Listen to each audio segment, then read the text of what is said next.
நலாஸ் நாட்டு சர்க்கரை நலமுடன் வாழ நலாஸ் இந்தியாவிலேயே நாட்டு சர்க்கரைக்கு ISI முத்திரை மற்றும் அக்மார்க் அங்கீகாரம் பெற்ற ஒரே நிறுவனம். தொடர்புக்கு 9047045000. கர்நாடகா சட்டசபையில் RSS பாடலை அம்மாநில துணை முதல்வர் DK சிவக்குமார் பாடியது பரபரப்பை ஏற்படுத்தியுள்ளது. கர்நாடகா சட்டசபையில் துணை முதல்வர் DK சிவக்குமாருக்கு பாஜக MLA-க்களுக்கும் இடையே கருத்து மோதல் ஏற்பட்டது. அப்போது பேசிய DK சிவக்குமார் RSS பள்ளியில் தான் படிக்கவில்லை என்றும் பரமேஸ்வரா பள்ளியிலேயே தான் படித்ததாகவும் கூறினார். இதற்கு முன்னர் நேர்காணல் ஒன்றில் பெங்களூருவில் நடந்த RSS பயிற்சியில் சிறுவனாக இருந்த தான் பங்கேற்றதாக DK சிவக்குமார் கூறியிருந்தார். அதனை பாஜக MLA அசோகா நினைவுபடுத்தினார். இதை கேட்ட DK சிவக்குமார் நமஸ்தே சதா வச்சலே மாத்ருபூமே என்ற தொடங்கும் RSS பாடலை பாடி தொடங்கினார்.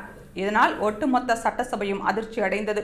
RSS அமைப்புக்கு கடும் எதிர்ப்பு தெரிவித்து வரும் காங்கிரசின் துணை முதல்வர் RSS பாடலை அதுவும் சட்டசபையில் பாடியது பரபரப்பை ஏற்படுத்தியுள்ளது.